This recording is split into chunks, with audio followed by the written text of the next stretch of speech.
Hello, welcome to Levant TV Headlines. The EU Justice Commissioner Vera Jouriva says the number of Europeans fighting with jihadist groups in Syria could exceed 6,000. A senior United Nations official has called on all sides to respect the beleaguered civilians trapped inside the embattled Yarmouk camp in the Syrian capital Damascus. Saudi-led warplanes hit rebel positions in southern Yemen, including the rebel-held presidential palace in Aden, as gunfire killed 5 people in the port city. The US and the European powers have pressed Libya's rival factions to set an unconditional ceasefire at talks restarting today, as 2 attacks on foreign embassies were linked to Islamic State militants. And Sudan is voting in elections boycotted by the mainstream opposition that are expected to extend the quarter-century rule of President al-Bashir, who is wanted on war crime charges. And now let's have a look at top headlines in today's newspapers in the Middle East. Starting from the UAE, the Khalij Times leads reporting that Saudi Arabia dismissed Iranian calls to end airstrikes on neighboring Yemen, as Saudi-led attacks hit a military camp in the Yemeni city of Taiz, killing 8 civilians. The paper also reports that Dubai is launching a drive to become one of the Arab world's top centers for art, design, film and fashion areas that have traditionally been dominated by old Arab cities outside the Gulf. From Cairo, the Egypt Independent leads reporting that Egypt's foreign ministry has expressed a strong disapproval of what is described as a Turkish intervention in judicial affairs in the wake of 14 death sentences issued to Muslim Brotherhood leaders and supporters. The paper also reports that Egypt has arrested a journalist on claims he is wanted in 7 different cases, just days after he published a series of critical articles about the police. Lebanon's Daily Star is reporting that 8 Lebanese truck drivers kidnapped by the Nusra Front on the Syria-Jordan border earlier this month have returned home, but 1 driver remains unaccounted for.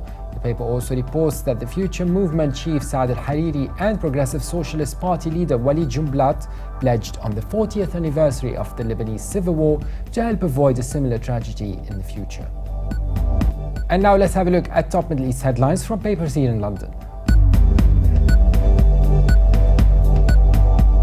The Guardian leads Middle East news section reporting that a UN-backed court set up to investigate the assassination 10 years ago of the Lebanese Prime Minister Rafiq Hariri will finally put defendants in the dock next week. Tellingly, however, they are not suspects accused of the crime, but journalists charged with contempt of court. The Telegraph leads Middle East news section reporting that Islamic State of Iraq and the Levant's social media have launched a new campaign threatening to repeat 9/11 and bring war to America. The campaign, given the hashtag #WeWillBurnUSA again, is accompanied by a video compilation showing some of ISIS's greatest hits, including the beheadings of the American journalists James Foley and Stephen Sotloff. Also from the UK, the Independent leads with a story reporting that the United Nations Special Peace Envoy to Syria, Staffan de Mistura, said it was time for the world to listen more closely to Russia on the 4-year-long crisis that has cost more than 210,000 lives and fueled an unprecedented growth of Islamist extremism that has spread across the Middle East. And now international papers. From China, the Global Times leads reporting that 2 bloody bombings in Egypt's North Sinai province have killed 13 army and police personnel and 1 civilian, as well as injured some 47 others and damaged a number of neighboring houses.